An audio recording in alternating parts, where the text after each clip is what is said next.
কোরবানির জন্য কি পরিমাণ সম্পদের মালিক হতে হয়? কোরবানির ঈদের দিনগুলোতে, ঈদের দিন এবং তার পরে যে আরো 2 দিন 3 দিন ঈদ কোরবানি করা যায় সর্বসাকুল্যে, এই দিনগুলোতে যার কাছে 52.5 তোলা রূপা কিংবা 52.5 তোলা রূপার বাজার মূল্য পরিমাণ টাকা অথবা এ জাতীয় সম্পদ থাকে যেটা যাকাতের সম্পদ হিসাবে কাউন্ট হতে পারে, এরকম সম্পদের মালিক যদি কেউ থাকে ঈদের দিনে, তাহলে সেক্ষেত্রে তার উপরে কোরবানি ফুকায়ে আহনাফের মতে ওয়াজিব, অন্যান্য উলামাদের মতে সুন্নাহ।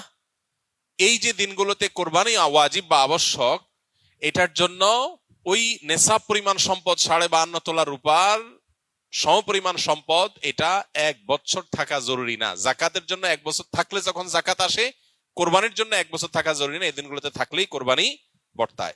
কোরবানির জন্য কি পরিমাণ সম্পদের মালিক হতে হয়? কোরবানির ঈদের দিনগুলোতে, ঈদের দিন এবং তার পরে যে আরো 2 দিন 3 দিন ঈদ কোরবানি করা যায় সর্বসাকুল্যে, এই দিনগুলোতে যার কাছে 52.5 তোলা রূপা কিংবা 52.5 তোলা রূপার বাজার মূল্য পরিমাণ টাকা অথবা এ জাতীয় সম্পদ থাকে যেটা যাকাতের সম্পদ হিসাবে কাউন্ট হতে পারে, এরকম সম্পদের মালিক যদি কেউ থাকে ঈদের দিনে, তাহলে সেক্ষেত্রে তার উপরে কোরবানি ফুকায়ে আহনাফের মতে ওয়াজিব, অন্যান্য উলামাদের মতে সুন্নাহ।